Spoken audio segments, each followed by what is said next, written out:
오늘 이 시간 우리에게 주시는 하나님의 말씀 보시겠습니다. 사사기 16장 23절에서 31절까지 말씀 보겠습니다. 다 찾으신 줄 알고 우리 같이 한 목소리로 합독하겠습니다. 블레셋 사람의 방백들이 이르되 우리의 신이 우리 원수 삼손을 우리 손에 넘겨주었다 하고 다 모여 그들의 신 다곤에게 큰 제사를 드리고 즐거워하고 백성들도 삼손을 보았으므로 이르되 우리의 땅을 망쳐놓고 우리의 많은 사람을 죽인 원수를 우리의 신이 우리 손에 넘겨주었다 하고 자기들의 신을 찬양하며 그들의 마음이 즐거울 때에 이르되 삼손을 불러다가 우리를 위하여 제주를 부리게 하자 하고 옥에서 삼손을 불러내매 삼손이 그들을 위하여 제주를 부리니라. 그들이 삼손을 두 기둥 사이에 세웠더니 삼손이 자기 손을 붙든 소년에게 이르되 나에게 이 집을 버틴 기둥을 찾아 그것을 의지하게 하라 하니라. 그 집에는 남녀가 가득하니 블레셋 모든 방백들도 거기에 있고 지붕에 있는 남녀도 3,000명가량이라. 다 삼손이 제주 부리는 것을 보더라. 삼손이 여호와께 부르짖어 이르되 주 여호와여 구하옵나니 나를 생각하소서. 하나님이여 구하옵나니 이번만 나를 강하게 하사 나의 두 눈을 뺀 블레셋 사람에게 원수를 단번에 갚게 하옵소서 하고 삼손이 집을 버틴 두 기둥 가운데 하나는 왼손으로 하나는 오른손으로 껴 의지하고 삼손이 이르되 블레셋 사람과 함께 죽기를 원하노라 하고 힘을 다하여 몸을 굽히매 그 집이 곧 무너져 그 안에 있는 모든 방백들과 온 백성에게 덮이니 삼손이 죽을 때에 죽인 자가 살았을 때에 죽인 자보다 더욱 많았더라. 그의 형제와 아버지의 온 집이 다 내려가서 그의 시체를 가지고 올라가서 소라와 에스다올 사이 그의 아버지 마노아의 장지에 장사하니라. 삼손이 이스라엘의 사서로 20년 동안 지냈더라. 아멘. 할렐루야. 오늘 또 말씀을 통한 은혜가 여러분들에게 충만하기를 축복합니다. 자, 우리가 삼손의 이야기를 지금 몇 시간째 계속 보고 있죠. 이 삼손이 블레셋 나라의 포로가 되었습니다. 이때 삼손은 블레셋에 의해서 두 눈을 뽑히고 또 맷돌을 돌리는 처지가 되었다. 참 안타까운 장면이죠. 자, 블레셋은 그런 삼손을 보면서 자기들이 섬기는 신이 이스라엘 백성들이 섬기는 신을 이겼다 그러면서 좋아하고 있는 장면을 봅니다. 그러니까 블레셋이 섬기는 다곤이 하나님을 이겼다는 것이죠. 그러니까 삼손이 그런 신세가 된 것은 하나님이 다곤보다 능력이 부족했기 때문이 아니라 삼손이 못났기 때문입니다. 그러니까 그런데 삼손의 우매함 때문에 하나님의 권위가 손상되는 일이 벌어지고 말았다 그런 이야기입니다. 자, 오늘 여러분 이 장면을 보면서 참 삼손의 그 비참한 장면을 우리가 너더러 목도하면서 하나님을 위하여 살아야 할 삼손이 블레셋 사람들의 어릿광대가 되어서 지금 제주를 벌이고 있는 것이죠. 이것이 잉태될 때부터 하나님의 영광을 위하여 택함받은 나실인 삼손의 지금 현 주소입니다. 그러니까 삼손이 어느 날 갑자기 이렇게 되느냐 그게 아니죠. 어떤 학생이 성적이 떨어지는 것은 시험 당일에 컨디션이 좋지 않아서 시험을 잘 못 친 것이 아니라 평소에 공부하지 않았기 때문에 시험 결과가 좋지 못한 거예요. 네. 이방 여인하고 결혼하겠다고 혼자 우기고 노름을 해서 그 노름빚 갚으려고 살인을 저지르고 창기와의 사랑을 탐닉하고 하나님과의 언약을 농담의 소재로 삼다가 결국은 여기까지 도달했다 그런 이야기입니다. 하나님의 이름을 걸고 자기가 물러쳐야 할 사람들을 도리어 즐겁게 해주는 그런 신세로 전락하고 만 것입니다. 이것은 사실 삼손의 개인의 문제가 아니라 이스라엘 전체의 문제였다라는 것입니다. 우리가 사사기를 쭉 지금 보면서 느끼는 그 깨달음이 뭐냐면 사사 시대에는 이스라엘 백성들의 모습이 바로 이 삼손의 모습과 같았구나라는 것을 우리가 깨달을 수 있다는 것이죠. 그래서 본래 이스라엘 주변의 모든 이방 민족은 사실 이스라엘의 경쟁 상대가 안 되는 그런 나라들이었습니다. 그런데 언제부터인지 이스라엘이 그들의 압제를 받기 시작했습니다. 마땅히 축출해야 할 이방 민족에게 도리어 압제당하는 이스라엘의 신세나 또는 물리쳐야 할 대적자들에게 붙잡혀서 노리개가 된 삼손이나 결국은 거기입니다. 그 백성들이나 사사로 세움받은 삼손이나 똑같다 그런 이야기죠. 한 걸음 더 나가서 생각하면 예수의 이름으로 마땅히 제압해야 할 우리 육신의 소욕을 제대로 제압하지 못하고 오히려 거기에 끌려다니는 그 모습이 오늘 그 삼손의 이야기가 오늘 우리의 모습이 아닌가 하는 생각을 해봐야 됩니다. 상당히 많은 사람이 이 삼손에 대해서 오해를 하는 경향이 있습니다. 제가 누차 말씀을 드립니다. 삼손이 하나님을 잘 섬겨서 하나님으로부터 엄청난 힘을 은사받았는데 젊었을 때 잠깐 실수해서 머리카락이 잘리는 바람에 힘을 상실하기도 했지만 마지막 순간에 회개해서 하나님께 간절히 부르짖었더니 하나님께서 삼손의 힘을 회복시켜 주셔서 죽는 순간에 살아생전에 했던 일보다 더 큰 일을 했다. 우리가 이렇게 오해를 하고 있는데요. 여러분, 이런 이야기는 성경 어디에도 없는 이야기입니다. 여러분 잘 보셔야 됩니다. 성경의 기록이 그런 내용이 아니라 그 내용을 우리가 그렇게 기억하고 있다면 성경에 대한 선입관을 잘못 가지고 있는 것이다. 그런 이야기죠. 자, 오늘 보면 16장 27절, 28절 같이 읽어보겠습니다. 그 집에는 남녀가 가득하니 블레셋 모든 방백들도 거기에 있고 지붕에 있는 남녀도 3,000명가량이라. 삼손이 제주 부리는 것을 보더라. 삼손이 여호와께 부르짖어 이르되 주 여호와여 구하옵나니 나를 생각하옵소서. 하나님이여 구하옵나니 이번만 나를 강하게 하사 나의 두 눈을 뺀 블레셋 사람에게 원수를 단번에 갖게 하옵소서 하고. 자, 이게 삼손의 마지막 기도의 내용이에요. 삼손의 기도의 내용이 뭡니까?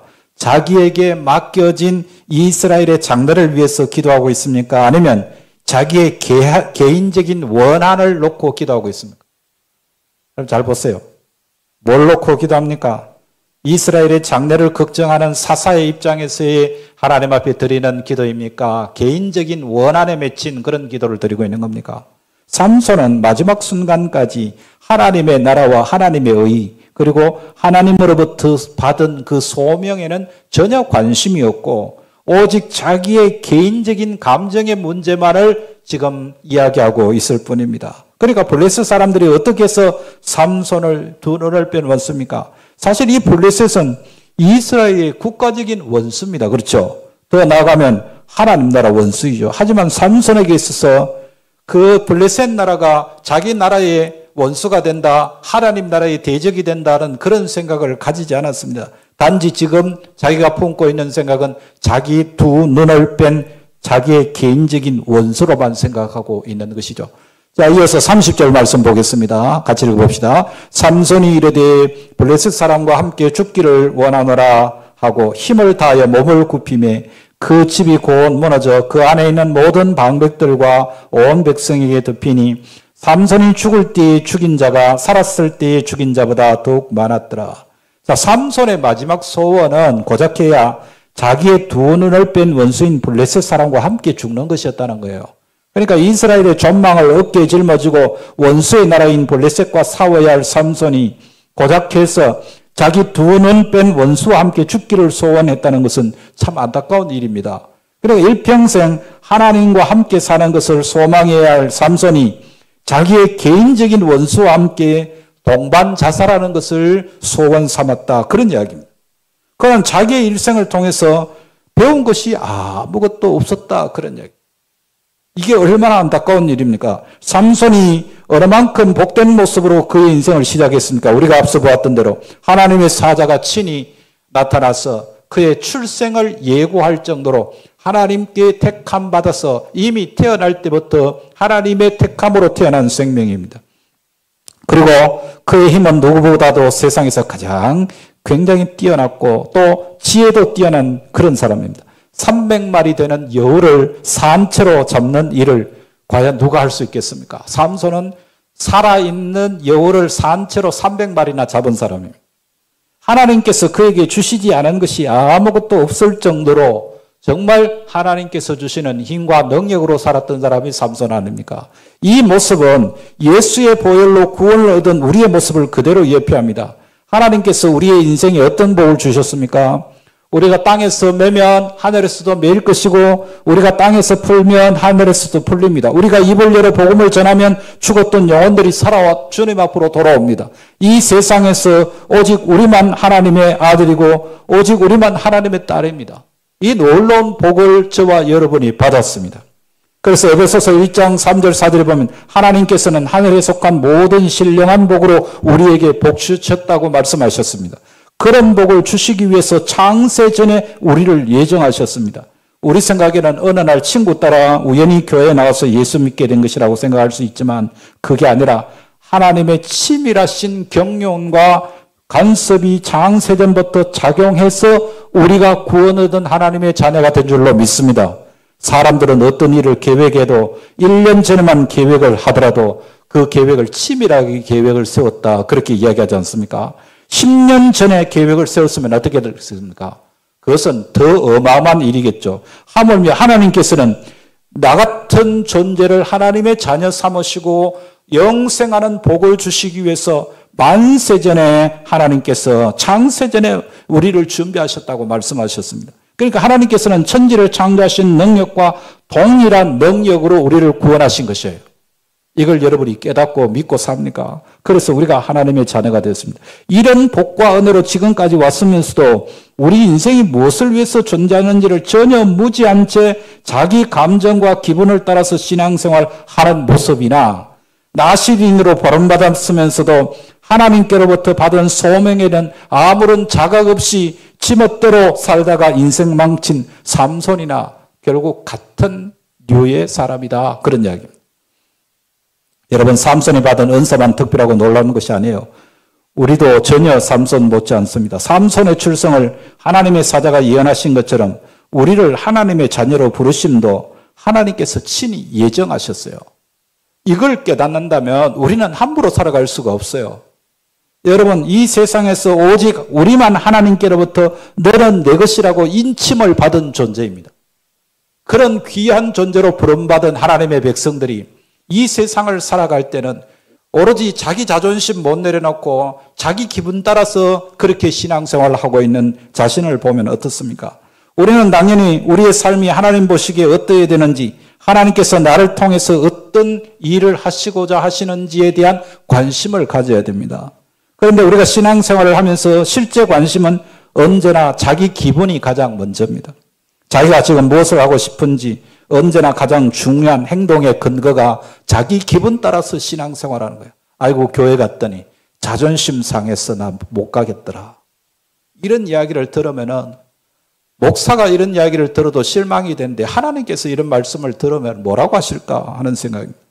여러분, 교회는 자존심 세우기 위해서 나오는 데가 아닙니다. 우리의 신앙생활은 내 자존심을 세우기 위해서 하는 것이 신앙생활이 아니에요. 자, 여러분, 이런 사실 때문에 성경에는 삼손에 대해서 이토록 길게 지면을 하려서 야, 삼손을 한번 보라. 너희들이 지금 신앙생활을 어떻게 하고 있냐면 삼손처럼 하고 있다는 것을 우리에게 말씀하고 있는 거예요. 자, 31절 말씀 보겠습니다. 31절 같이 읽습니다. 그의 형제와 아버지의 온 집이 다 내려가서 그의 시체를 가지고 올라가서 소라와 에스다올 사이 그의 아버지 마노아의 장지에 장사하니라. 삼손이 이스라엘의 사사로에 20년 동안 지냈더라. 삼살의 종말에 대한 기록인데 지금까지 등장한 다른 사사들과는 상당한 차이가 있습니다. 그러니까 지금까지는 사사들이 어떻게 기록되어 있냐면 그가 사사로 있는 동안에 이스라엘이 태평하였더라. 그리고 그가 이스라엘을 구원하였더라. 이렇게 결말이 맺어져요. 그런데 삼갈이나 돌라 같은 경우는요, 여러분 아주 행적에 관한 이야기는 거의 없고 딱 한 줄 두 줄만 기록되어 있는 사사들에게서도 이스라엘을 구원했다는 사실이 기록되어 있습니다. 그런데 이렇게 긴 지면을 하려고 있는 이 삼손의 이야기는 그런 이야기가 없다는 이야기입니다. 그러니까 사사로 있는 동안에 나라가 태평한 것도 아니고 삼손이 사사로 있는 동안에는 이스라엘을 구원하지도 못했습니다. 그래서 20년 동안 사사로 지내기만 했다라고 기록하고 있는 거예요. 이게 얼마나 더가운 모습입니까? 이 말을 오늘 우리에게로 옮겨보겠습니다. 아무개가 예수 믿은 지 20년 내 그저 교회만 왔다 갔다 했더라. 예. 그런 이야기 들으면 가슴이 찌릿해집니까? 아무개 집사는 예수 믿은 지 20년 동안 예배당에만 왔다 갔다 했더라. 구약에 나오는 이스라엘은 신약으로 하면은 교회입니다. 예수를 주로 고백하는 우리를 말하는 거죠. 우리는 하나님의 통치권이 행사되고 하나님의 뜻대로 인도받는 하나님의 백성이라는 차원에서 신앙생활을 하는 것이 올바른 신앙생활입니다. 그런데 실상 우리의 신앙생활은 언제나 자기중심적이고 개인적입니다. 하나님의 통치, 하나님의 사역에는 별로 관심이 없으면 언제나 자기의 개인적인 입장만 문제가 되더라는 이야기입니다. 나의 두 눈 뺀 원수를 단번에 갚게 하옵소서라고 한 삼손이 바로 그렇게 했습니다. 그리고 성경은 삼손을 통해서 우리를 지금 고발하고 있는 겁니다. 이 삼손의 모습이 오늘 우리의 모습이 아닌지를 돌아보라, 그런 이야기. 삼손은 20년간 사사로 있었습니다. 사사는 그 당시 이스라엘을 대표하는 자리입니다. 그러면서도 자기가 사사라는 사실이 이스라엘에 도움이 되었던 적이 한 번도 없었습니다. 순전히 자기 성질대로만 살았다, 그런 이야기입니다. 그렇다고 해서 삼손을 통해서 하시려던 하나님의 일이 이루어지지 않았느냐 하면 그렇지 않습니다. 삼손은 단 한순간도 하나님의 사람답게 살아보지 못했지만 삼손을 통해서 이스라엘을 블레셋에게서 구원하시려는 하나님의 계획은 그대로 이루어졌다, 그런 이야기죠. 그렇습니다. 우리도 마찬가지입니다. 우리가 하나님의 일을 열심히 하면 하나님의 일이 이루어지고 우리가 하나님의 일을 하지 않으면 하나님의 일이 이루어지지 않는 것이 아닙니다. 우리 교회가 숫자는 적고 일할 사람은 없어도 여러분, 하나님의 계획은 반드시 이루어지는 줄로 믿습니다. 우리가 열심히 하면 그 우리의 열심을 통해서 하나님께서 계획하신 일이 아름답게 이루어질 테고 우리가 게으르고 나태하고 내 중심적으로 내 생각대로 온전히 헌신하지 않아도 그 나태하고 게으름을 통해서도 하나님의 일은 반드시 이루어집니다. 신앙이 뭐냐? 삼손을 흉보는 것이 신앙이 아닙니다. 우리에게 삼손과 같은 모습이 있는 줄 알아서 삼손과 같은 실수하지 말라, 그런 이야기. 하나님께서 자기 이름을 부를 때 부끄러워하는 것은 삼손 한 사람으로도 만족하다. 먼 훗날 주님께서 우리의 이름을 부를 때 우리는 자랑스럽게 대답할 수 있는 성도들이 되어야 할 줄로 믿습니다. 오늘 또 우리는 삼손의 죽음을 통해서 이렇게 아무런 의미 없이 자기 성질대로 살다가 그렇게 죽어간 삼손의 이야기를 통해서 오늘 우리는 우리 성질대로 살아가는 자가 아니라 하나님이 기뻐하시는 일에 쓰임받기 위하여 그 일을 갈망하면서 하나님 앞에 온전하게 쓰임받는 우리 복된 성도의 삶이 되어지기를 주님의 이름으로 축복합니다.